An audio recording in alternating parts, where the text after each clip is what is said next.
Okay, so now we're going to look at an alternative way to isolate both arms where we actually end up getting double unders, where we can start to transition to a very, very high mount and we can start to attack an armbar straight away.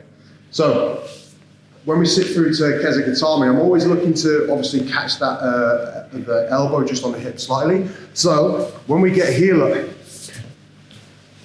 so we sit through to Kezagatami, I'm still going to be holding the shoulders because like I said before, just gable gripping, they start to frame and then you're going to end up choking yourself. So here, if they're not like threatening the push and you don't feel like you're not in a good position to start to do that lean and like get the elbows up here, all I'm going to do is to make my life easier, I'm going to use the palm of my hand to start to push Ali's head towards his underhook here. So all I do is I start to push his ear to his shoulder here, look, and I shoot my underhook further and I grab over the top of the head to like this position here. Now I'm going to look for double unders.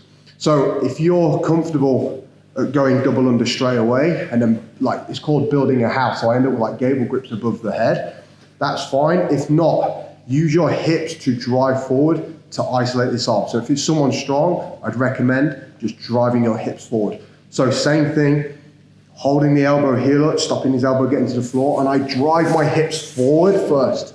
I'm still not turning. Now I look for that double underhook position, and I gable grip above the top of the head. So once we're here, look, I can switch to my knees here, look, and I've created a clear path from my knee to go to the armpit.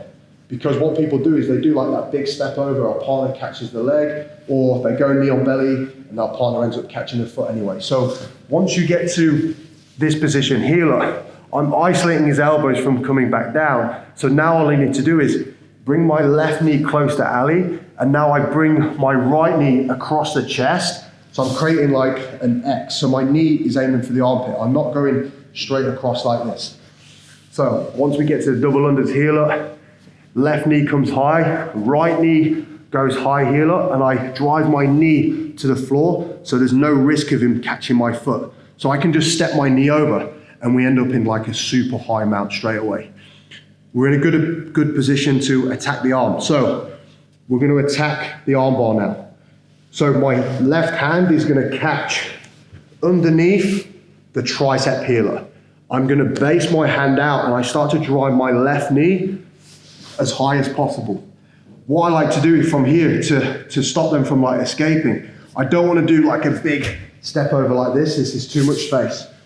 I'm going to straighten my leg out so my toes go to the sky and my heel remains on the floor. And I start to pull the arm up and I curl my leg towards Ali, but I want my hips facing that way. At the moment, my hips are like at an angle towards his shoulders. So I can use my hand as base. I sort of turn my position and flick my foot out to this S-mount position. Now I can base my arm out and start to lean all my weight on my partner. Now I can drive my shin across the face and I just start to attack the arm straight away here. The reason he can't defend is because I'm holding on to that tricep here. So I keep this tight here. Now I can just underhook the arm. You can grab your collar, you can grab the wrist, whatever you want, and I just start to hit forward to get my finish from there. Do one more.